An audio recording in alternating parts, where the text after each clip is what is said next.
On signale une tentative d'enlèvement. Un habitant a aperçu deux Asiatiques avec une Camry verte, attraper un autre Asiatique et le jeter dans le coffre. On sait juste qu'ils conduisent une Camry verte. Mais on ne sait pas quelle direction ils ont pris. C'était une course contre la montre. Le compte à rebours avait commencé et c'était à nous de l'arrêter. Ils n'étaient pas là par hasard, on voyait qu'ils attendaient quelque chose. C'était la première fois qu'on avait une véritable piste depuis le début de l'enquête. Mais on ne peut jamais être sûr que les choses vont se passer exactement comme prévu et que les ravisseurs vont suivre le plan au pied de la lettre. La victime avait été exécutée de sang-froid. Pour eux, il n'était rien de plus qu'un contrat. On le surnommait l'exécuteur. C'était un tueur à gages qui remplissait des contrats dans le monde entier. Bonjour, soyez les bienvenus sur le plateau des Enquêtes Impossibles. Un enlèvement se déroule en plein jour dans un quartier tranquille de Victoria. S'agit-il d'un racket qui a mal tourné ou d'un règlement de compte? Dans ce genre de situation, les policiers sont confrontés à une double difficulté. Découvrir rapidement l'identité de la victime et celle des ravisseurs. Puis, mettre en place les moyens appropriés pour libérer l'otage dans les meilleurs délais. Mais, lorsque des trafiquants de drogue internationaux, un redoutable gangster de Hong Kong, des mafieux chinois venus d'Amérique et un tueur à gages s'en mêlent, la situation devient incontrôlable. On a reçu un appel pour une tentative d'enlèvement dans la rue de Regal Court, à Glen Waverly. Le témoin avait vu un homme d'origine asiatique pleurer et supplier à genoux ses agresseurs. Il semblait vraiment avoir très peur.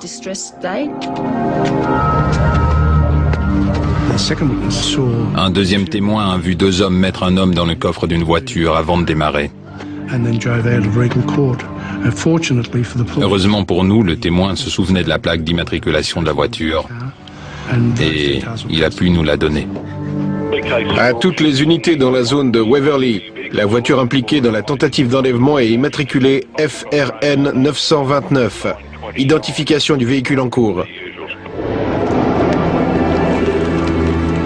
En attendant de connaître le nom du propriétaire de la voiture, les policiers envoyés sur place examinent attentivement la zone où le jeune homme a été enlevé. Glen Waverly, on a trouvé un manteau d'homme dans une allée, ça pourrait correspondre au lieu de l'enlèvement. J'ai aussi trouvé une casquette dans la même zone. Donc il y a de fortes chances pour que l'altercation ait eu lieu à cette adresse. Il y avait une voiture garée dans l'allée. Et comme elle n'était pas fermée, on s'est dit qu'elle appartenait peut-être à la victime. On est allé frapper à la maison, mais il n'y avait personne et la porte était fermée.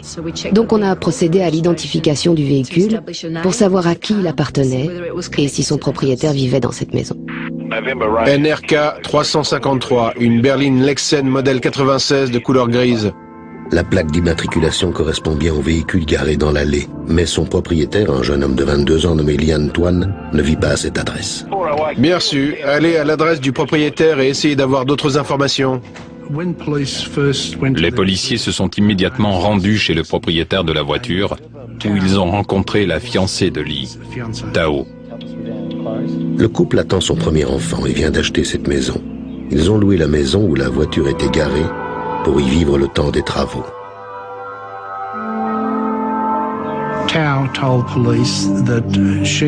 Un électricien devait leur apporter un devis.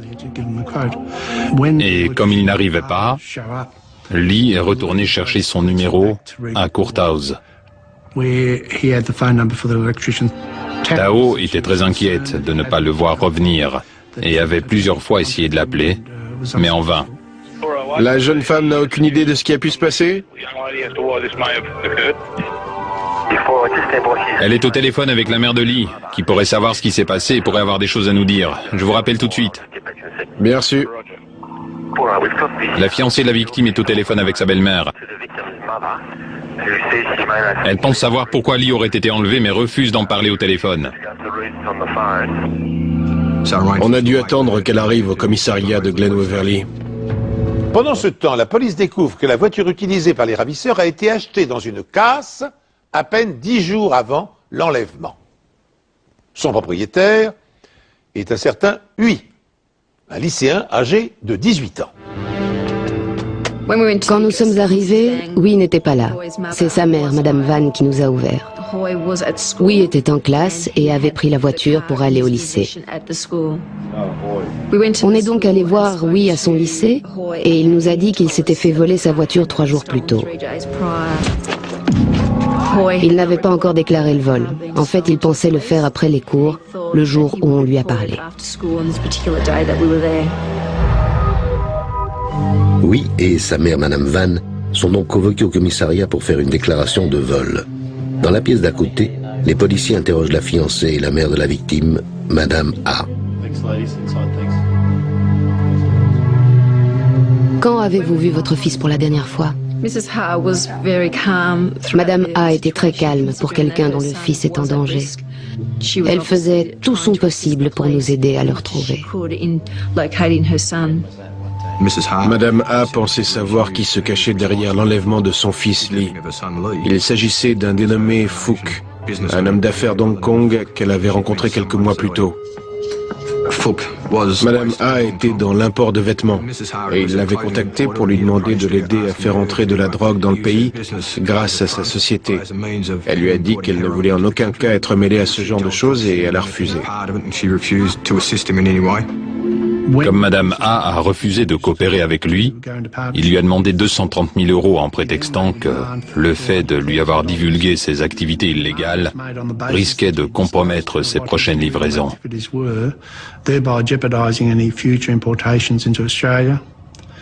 Il lui a donc réclamé 230 000 € en dédommagement. Les mois ont passé et comme elle refusait toujours de payer, Phuc a menacé de s'en prendre à sa famille. Phuc semble avoir mis ses menaces à exécution. Ce que les policiers vont trouver dans la maison que louait la victime va confirmer que Lee a bel et bien été enlevé. Quand ils sont retournés là-bas, ils ont trouvé la maison complètement retournée. Ils ont aussi trouvé un mot écrit en vietnamien. La mère de Lee nous a dit que c'était l'écriture de son fils. Le mot disait qu'il avait été enlevé par les hommes de Phuc et que sa mère avait 72 heures pour verser à Phuc la somme qu'il avait demandée. C'était une course contre la montre. Le compte à rebours avait commencé et c'était à nous de l'arrêter et de retrouver la victime en vie. Lee Antoine, un jeune homme de 22 ans, a été kidnappé car sa mère refuse d'aider un trafiquant de drogue et refuse de payer les 230 000 € qui lui réclament en dédommagement. Alors qu'elle est au commissariat, elle appelle l'homme qu'elle soupçonne d'avoir commandité l'enlèvement de son fils depuis Hong Kong, Truong Hong Phuc.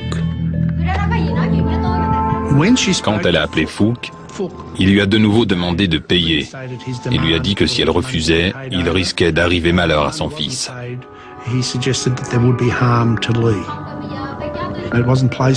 Il ne plaisantait pas du tout.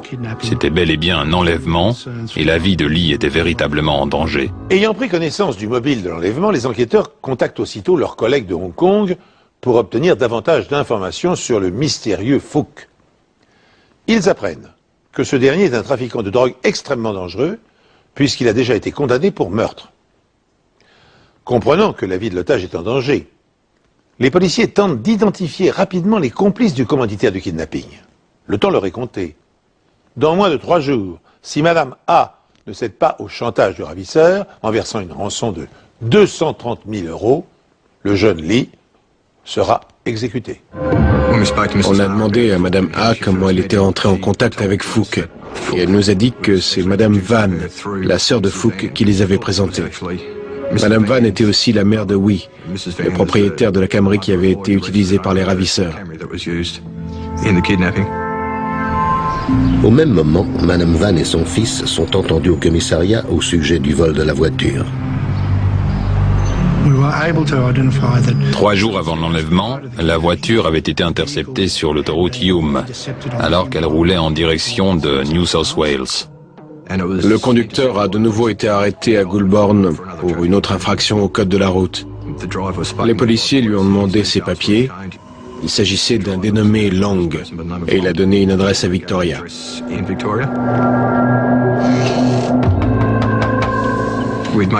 On s'est rendu à l'adresse qu'il avait donnée, mais il n'y avait personne. On a mis son domicile sous surveillance ainsi que tous les lieux qu'il fréquentait habituellement. La police surveille également le domicile de Madame Van.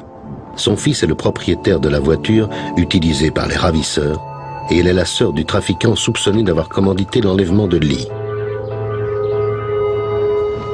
24 heures se sont écoulées depuis sa disparition.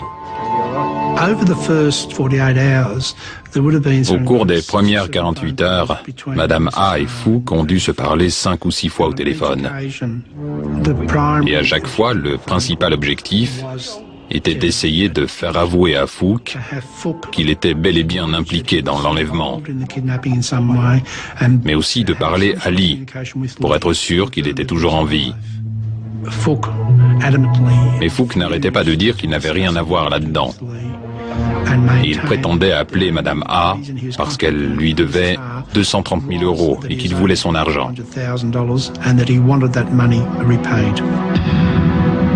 La police doit absolument retrouver Lee avant la fin de l'ultimatum. Il faut identifier les ravisseurs et retrouver Fouque au plus vite. Madame A nous a révélé qu'un mois avant l'enlèvement de son fils, elle avait reçu un fax de Fouque lui indiquant 4 numéros de compte à Hong Kong pour qu'elle y transfère les 230 000 euros. Fouque reste introuvable et la police espère que ce fax permettra de le localiser. Mais pour remonter jusqu'à lui, ils ont besoin de plus de temps. Ce soir-là, on a demandé à Madame A d'appeler Fouque pour qu'il nous laisse plus de temps. Fouque a accepté de rallonger le délai de 24 heures, ce qui nous a laissé jusqu'au lendemain midi.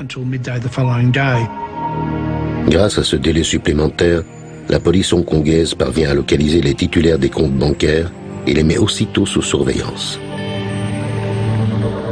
Mais les heures passent. L'ultimatum a expiré et toujours aucune nouvelle de Fouque. 2h30 plus tard, il appelle enfin Madame A. Fouque a donné rendez-vous à Madame A le lendemain dans les environs de la gare de Spencer Street. On a briefé tout le monde, l'équipe de surveillance et le groupe d'intervention. Il a fallu réfléchir pour essayer de placer tous les hommes au mieux. Le jour J, Madame A doit recevoir de nouvelles instructions. C'était très stressant pour Madame A et pourtant elle était étonnamment calme. Elle s'est montrée très forte et elle est restée relativement calme malgré ce qu'elle devait affronter. L'équipe de surveillance voit alors 4 hommes arriver sur le lieu de rendez-vous. Ils n'étaient pas là par hasard. Ce n'étaient pas des gens qui allaient ou sortaient de la gare. Rien qu'à leur manière, leur apparence, on voyait qu'ils attendaient quelque chose. On a pu rapidement les identifier.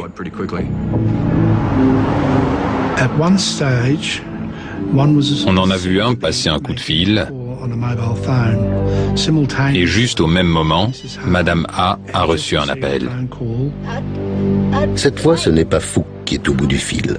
Une voix inconnue donne à Madame A un nouveau rendez-vous dans la gare de Spencer Street où quelqu'un viendra récupérer l'argent.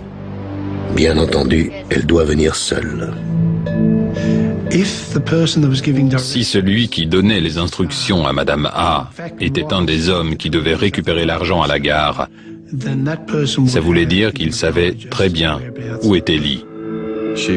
On l'a mise dans un taxi. Pour sa sécurité, c'est un de nos hommes qui conduisait. Il devait l'emmener à la gare, là où l'échange devait avoir lieu. La tension est extrême. Le fils de Madame A est-il toujours en vie? Si c'est le cas, la remise de la rançon garantira-t-elle sa libération? Dans l'incertitude, les policiers décident de ne pas intervenir, mais la situation bascule brusquement et leur stratégie s'en trouve bouleversée. Fouque a dit à Madame A qu'il allait lui envoyer un de ses hommes pour récupérer l'argent et qu'elle recevrait un appel 2 heures plus tard qui lui indiquerait où récupérer son fils. Parallèlement, les policiers australiens et hongkongais se préparent à perquisitionner les domiciles des personnes mises sous surveillance. Et la brigade d'intervention se tient prête à intervenir. Après l'échange, on avait prévu de suivre les 4 hommes qu'on avait identifiés dans l'espoir qu'ils nous mènent jusqu'à Phuc, jusqu'à Lee, ou au moins jusqu'à un des ravisseurs. Mais les espoirs des enquêteurs ne tardent pas à être déçus. Un des suspects a vu un de nos hommes et presque tout de suite après, on l'a vu téléphoner. Il a sûrement voulu prévenir Phuc ou un des ravisseurs de notre présence. On a donc décidé de les interpeller immédiatement et parallèlement, toutes les équipes mises en place pour surveiller les adresses de Victoria et de Hong Kong ont reçu l'ordre d'intervenir et de perquisitionner le domicile des suspects. Madame A reçoit alors un autre appel. La personne au bout du fil était très en colère contre Madame A et lui a reproché de ne pas respecter les règles du jeu. Elle lui a dit de rappeler dans 1 heure pour recevoir de nouvelles instructions. Mais quand Madame A rappelle Phuc, elle tombe sur sa boîte vocale. Le plus urgent pour nous était de retrouver Lee et de s'assurer que ce qui venait de se passer ne le mettait pas en danger. Les 4 hommes sont mis en garde à vue et interrogés par la police. Ils nous ont dit qu'ils avaient été engagés pour récupérer de l'argent auprès d'une femme contre une certaine somme en liquide, 3 000 € si je me souviens bien. Mais c'est tout ce qu'ils savaient, et ils n'avaient rien à voir avec l'enlèvement. Ils ne connaissaient ni Phuc ni Lee, donc on a fini par les relâcher. Les perquisitions en Australie ne livrent aucun indice ni aucune nouvelle piste. Mais à Hong Kong, la police arrête 2 hommes visiblement impliqués dans l'enlèvement.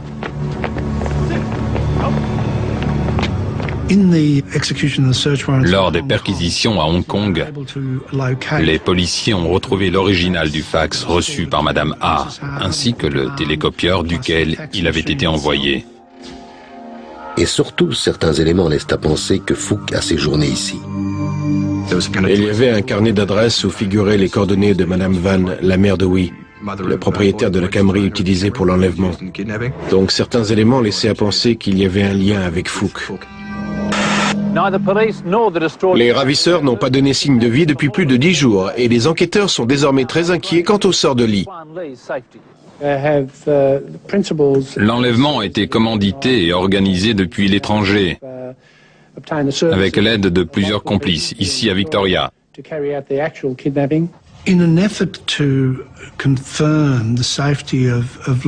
On a organisé une conférence de presse avec Tao et la mère de Lee pour tenter de convaincre les ravisseurs de l'épargner et de le libérer. La fiancée et la mère de la victime ont préféré s'exprimer à visage caché et ont supplié les ravisseurs du jeune Lee Tuan Han de lui laisser la vie sauve. Je vous en supplie, relâchez mon fiancé. Je suis une future jeune maman et j'ai besoin de Lee. La gorge serrée, la mère de Lee s'est exprimée par l'intermédiaire d'un interprète. Je vous en supplie, rendez-moi mon fils sain et sauf. Il n'a rien fait.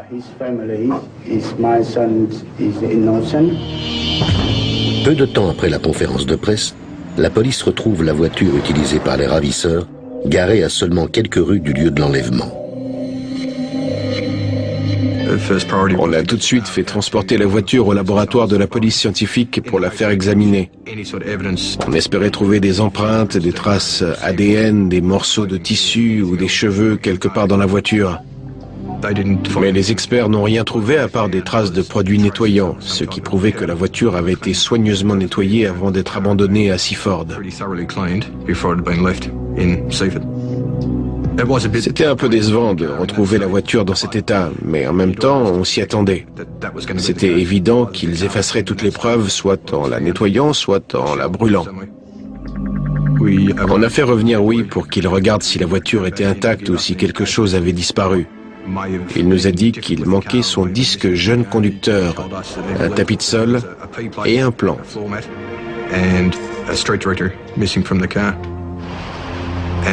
Et environ un mois après qu'on ait retrouvé la voiture, un collègue de la brigade criminelle nous a appelés pour nous dire qu'ils avaient retrouvé le corps de Lee dans un égout à Noble Park. Le cadavre qu'on a retrouvé portait les mêmes vêtements que le jour de son enlèvement et avait des tatouages similaires. Les plongeurs de la police sont sur les lieux et explorent le conduit de 2 km situé près de l'endroit où le corps d'un homme a été retrouvé hier. Le cadavre était dans un état de décomposition avancé et les enquêteurs pensent qu'il était dans les égouts depuis plusieurs jours déjà. Le corps a été retrouvé par des enfants qui l'ont aperçu à travers une grille d'égout. Les enquêteurs et les experts passent toute la zone au peigne fin à la recherche d'indices. L'autopsie a révélé que la victime avait été tuée d'une balle dans la tête et les radios du crâne ont permis de déterminer qu'il s'agissait d'une balle correspondant à une arme de calibre 22. D'après les experts en balistique, le coup avait été tiré à bout portant, ce qui laissait penser que la victime avait été exécutée. La victime avait été exécutée de sang-froid, sans aucun état d'âme. Pour eux, il n'était rien de plus qu'un simple contrat. Il faut le dire, les policiers ont échoué dans leur tentative de libérer l'otage. Lee Han Tuan, 22 ans, a été exécuté d'une balle dans la tête.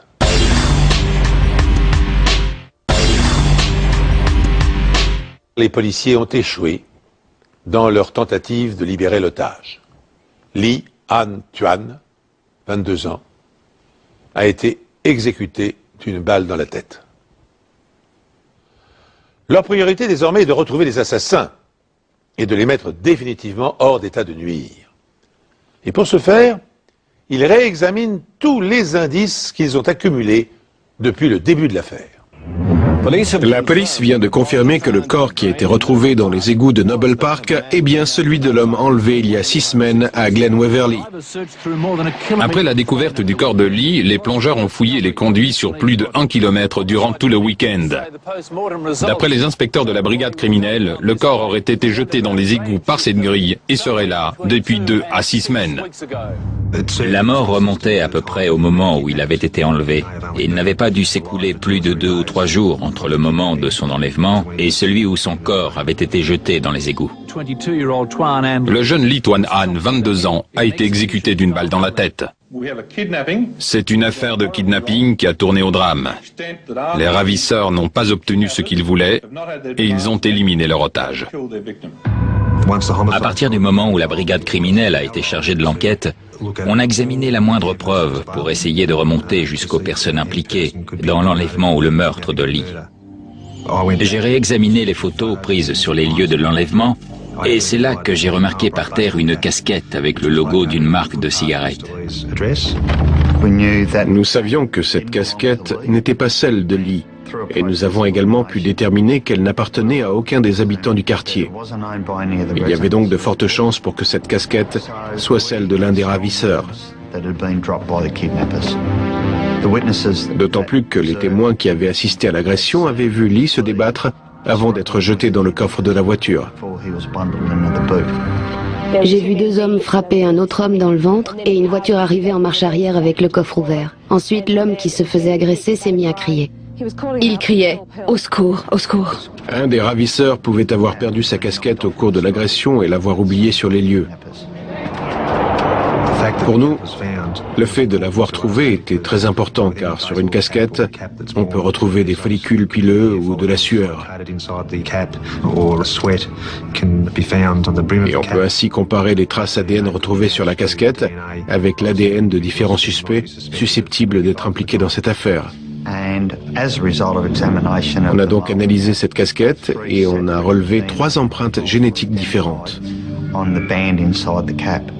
Mais les empreintes génétiques relevées sur la casquette ne correspondent à aucun criminel du fichier ADN de la police.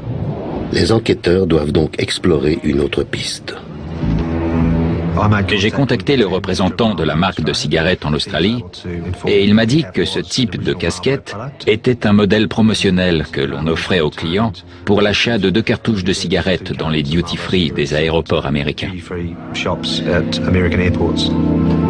90 000 casquettes du même modèle ont été distribuées dans les aéroports américains. Retrouver l'homme qui a perdu la sienne lors de l'enlèvement revient à retrouver une aiguille dans une botte de foin. D'autant que la scène de crime s'est déroulée à plus de 12 000 kilomètres des États-Unis. Abandonnant cette piste, les enquêteurs décident de concentrer leurs efforts pour localiser le lieu où Lee a été séquestré. Il fallait absolument découvrir l'endroit où Lee avait été détenu, car il devait forcément y rester des traces. On espérait vraiment y trouver des preuves qui pourraient nous mener jusqu'au ravisseur. Les enquêteurs pensent que Lee a probablement été retenu prisonnier non loin de l'endroit où son corps a été jeté dans les égouts. Il y avait plusieurs grilles en acier le long du réseau d'égouts. On a donc cherché s'il y en avait une qui avait été déplacée ou cassée et qui pourrait correspondre à l'endroit d'où le corps avait été jeté. Mais elles étaient toutes intactes. On a donc contacté toutes les agences immobilières du quartier de Springvale pour vérifier si personne n'avait loué quelque chose dans les environs qui aurait pu convenir aux ravisseurs. Et on a eu la chance de tomber sur une agence qui avait justement loué une maison à Madame Van environ 1 mois avant l'enlèvement. Elle voulait juste la louer quelque temps et elle a résilié le bail au bout de seulement 1 mois, ce qui correspond à peu près à la période où Lee a été porté disparu. Le fait que Madame Van ait loué cette maison ne prouve rien en soi, mais elle est tout de même la sœur de Fouque, le principal suspect. Les enquêteurs ne peuvent donc pas ignorer cette piste. D'autant plus que les voisins ont remarqué des mouvements suspects autour de la maison. Des voisins ont vu des hommes d'origine asiatique apporter des matelas. Ils ont également vu une voiture correspondant à celle des ravisseurs aller et venir devant la maison. On a donc demandé un mandat pour pouvoir fouiller la maison et y trouver des preuves. On pensait y trouver des éléments prouvant que Lee avait été détenu dans cette maison.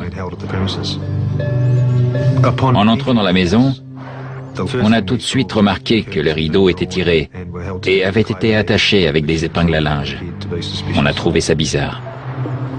Ensuite, en fouillant la salle de bain, on a trouvé une touffe de cheveux bruns dans la douche et on s'est dit que c'était peut-être les cheveux de la victime. On a également trouvé des câbles en plastique qui auraient tout à fait pu servir de menottes. On espérait trouver des traces ADN ou des cheveux sur ces câbles, mais les tests n'ont rien révélé. Les enquêteurs font analyser les cheveux retrouvés dans la douche et un autre élément très intéressant qu'ils ont trouvé juste à côté, un mégot de cigarette. L'ADN relevé sur le mégot de cigarette correspondait à celui de la casquette retrouvée près de chez Lee. Ça voulait donc dire que celui qui avait fumé cette cigarette était aussi le propriétaire de la casquette. Sur place, les enquêteurs trouvent également un plan qui ressemble étrangement à celui qui était dans la voiture utilisée par les ravisseurs. On a examiné le plan et on a vu que le lieu de l'enlèvement avait été entouré sur la carte. La seule rue entourée sur le plan était Regal Court. Donc tout laissait à penser qu'on était sur la bonne voie. Au fur et à mesure de la découverte de nouvelles preuves, le scénario du kidnapping se dessine peu à peu.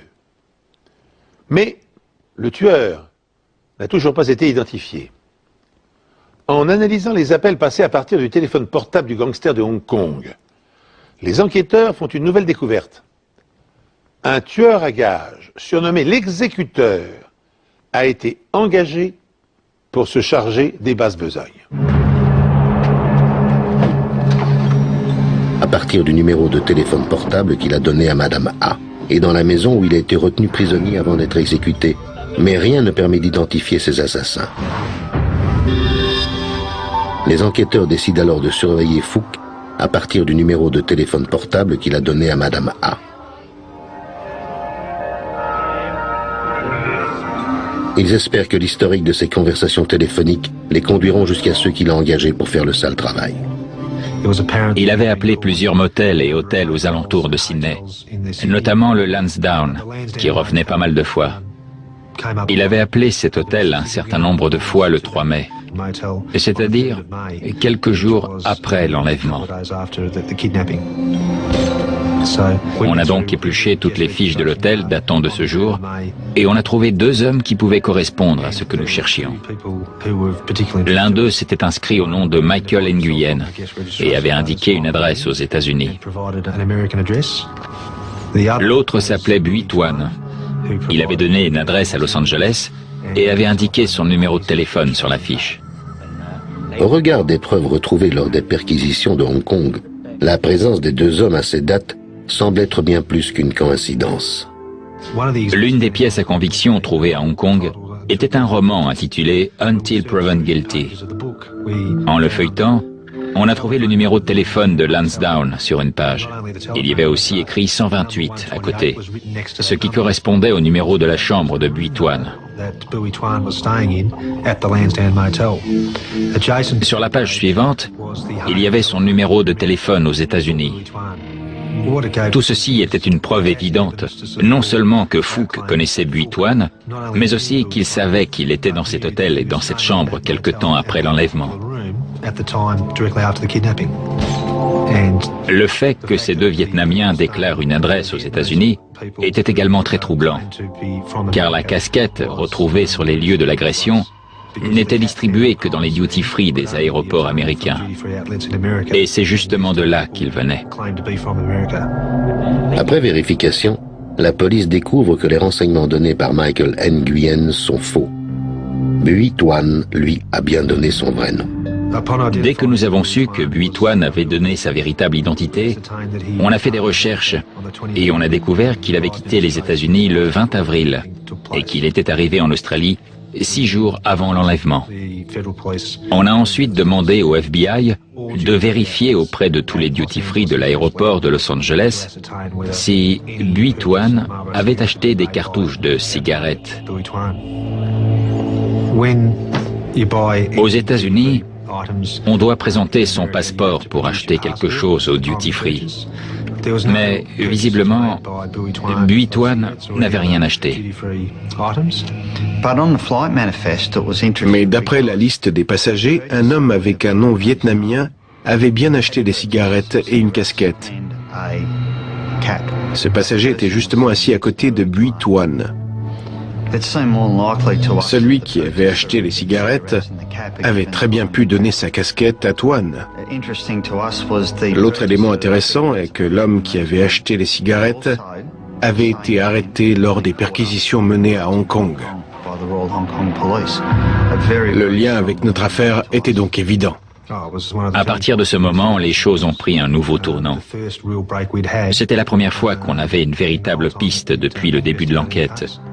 Le fait de pouvoir mettre un visage sur un des ravisseurs a vraiment été un grand pas en avant. On savait que Phuc était impliqué dans l'enlèvement, mais on ne savait pas s'il y avait participé physiquement, et là, on avait la preuve que Bui Tuan était l'un des ravisseurs. Les éléments de l'enquête se décantent peu à peu. Pour étayer leur hypothèse avec des preuves matérielles, les policiers de Victoria demandent à leurs collègues américains d'interpeller Bui à Los Angeles pour un motif quelconque. S'ils obtiennent un échantillon de son ADN à son insu, ils le compareront à leurs indices et auront, espèrent-ils, la confirmation de son implication dans le kidnapping et le meurtre de Lee. On a comparé cet échantillon à l'ADN relevé sur la casquette et il correspondait. Bui Tuan avait porté cette casquette. L'enquête avance à grands pas. Mais pour le moment, il n'est pas question de faire extrader le suspect. Il faut d'abord retrouver Phuc et découvrir l'identité de l'homme qui a voyagé avec Bui Tuan.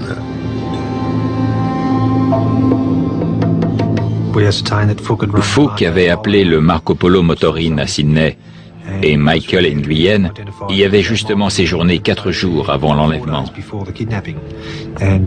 Sur la fiche de renseignement de l'hôtel, il avait donné son nom, Michael Nguyen, ainsi qu'une adresse à Melbourne et la plaque d'immatriculation de sa voiture, FRN 929, ce qui correspond au véhicule utilisé par les ravisseurs.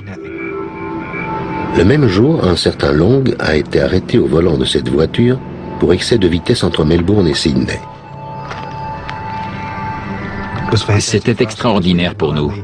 On avait fait le lien entre Long, Michael Nguyen et la voiture utilisée 4 jours plus tard pour l'enlèvement.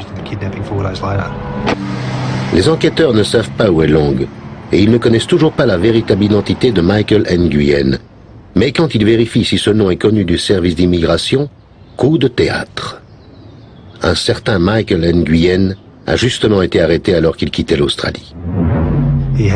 Il a été interpellé avec 10 000 $ australiens en trop et une bouteille contenant de l'héroïne. Il a été interrogé, photographié et on a pris ses empreintes. Il a dû payer une amende de 3 000 € et il a été renvoyé au Vietnam. On a envoyé sa photo et ses empreintes aux autorités américaines qui, après vérification, nous ont confirmé que Michael Nguyen n'était pas son vrai nom.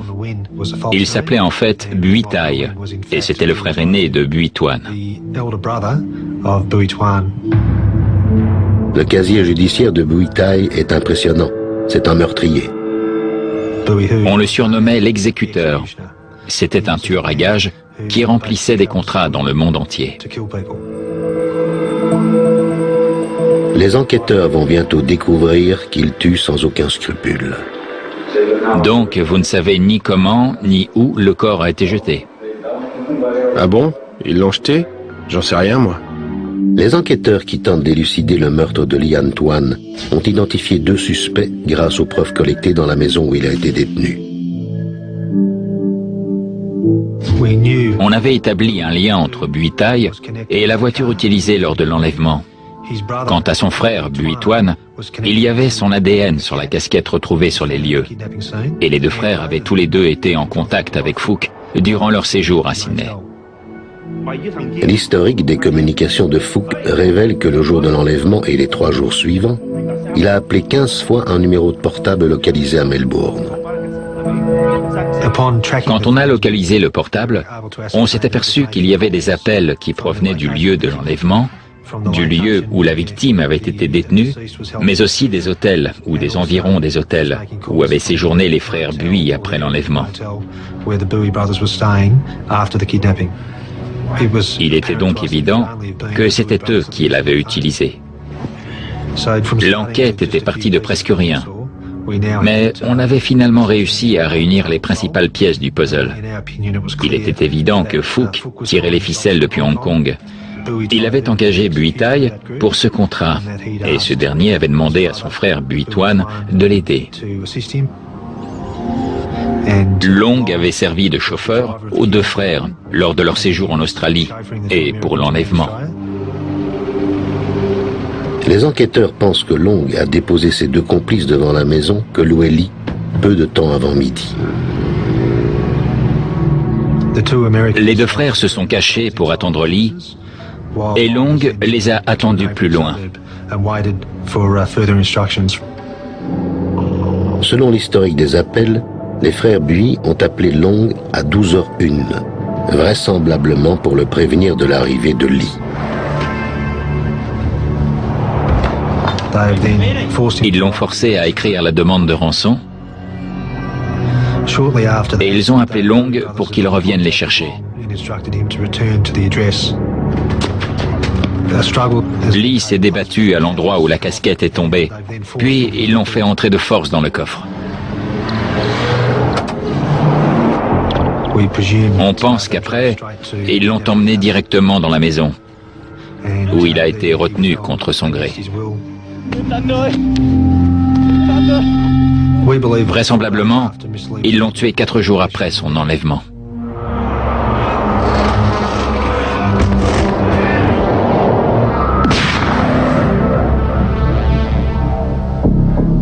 Quatre jours après l'enlèvement, les frères Bui sont localisés à l'aéroport de Melbourne. Il est 14h25 et ils s'apprêtent à s'envoler pour Sydney. À peine 15 minutes plus tard, Fook appelle la mère de Lee. Le jeune homme est déjà mort, mais il continue pourtant de lui réclamer la rançon. On n'avait pas affaire à des enfants de cœur, mais à de vrais criminels qui avaient très bien calculé leurs coûts et dont le seul but était de se faire de l'argent.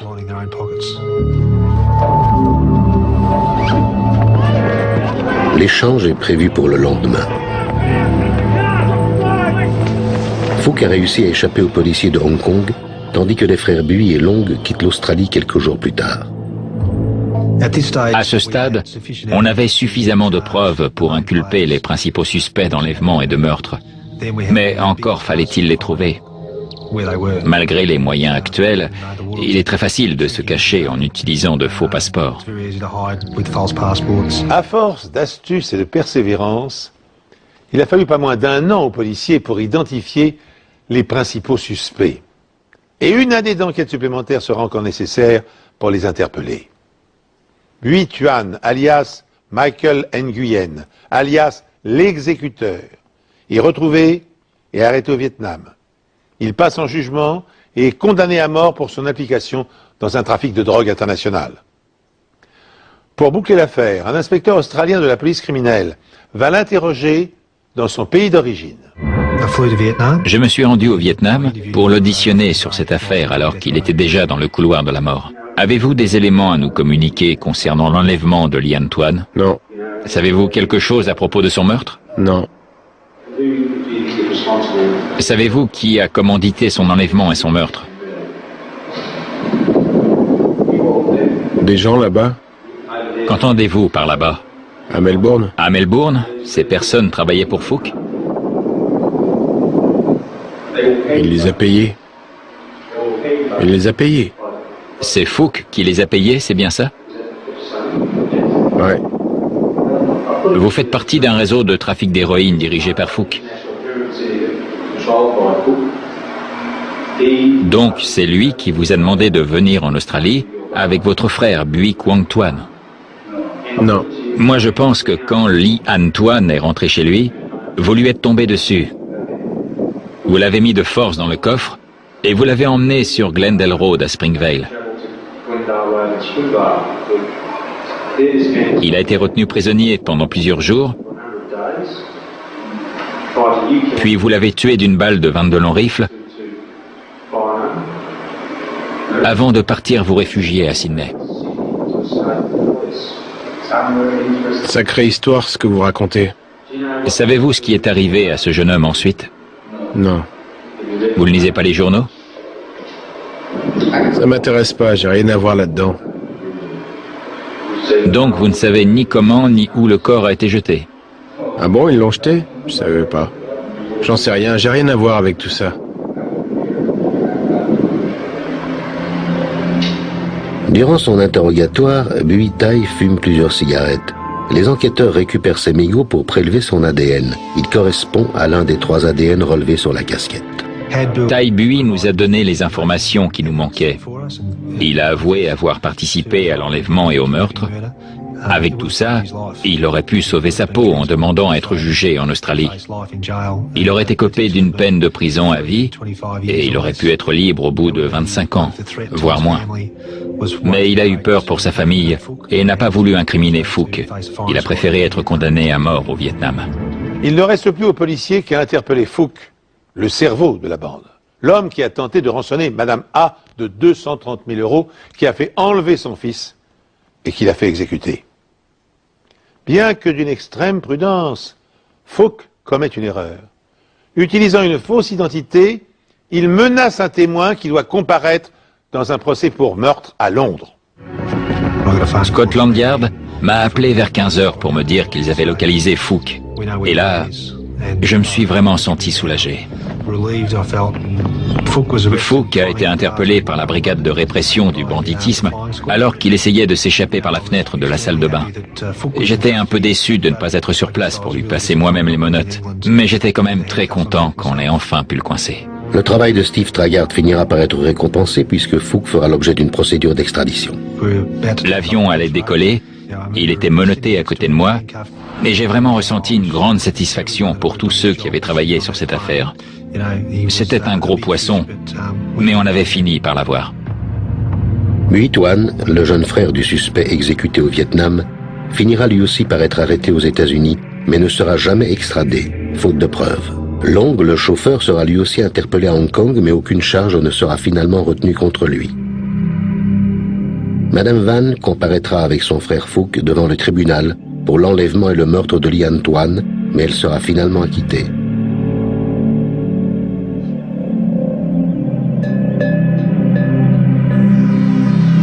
Son frère Phuc a, lui, été jugé coupable. Il a écopé d'une peine de prison à vie, assortie d'une peine de sûreté de 22 ans.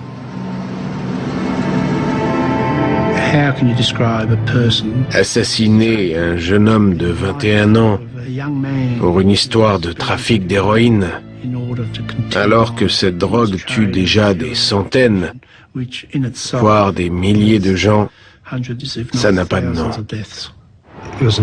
Ça a été une immense satisfaction quand le jury l'a déclaré coupable.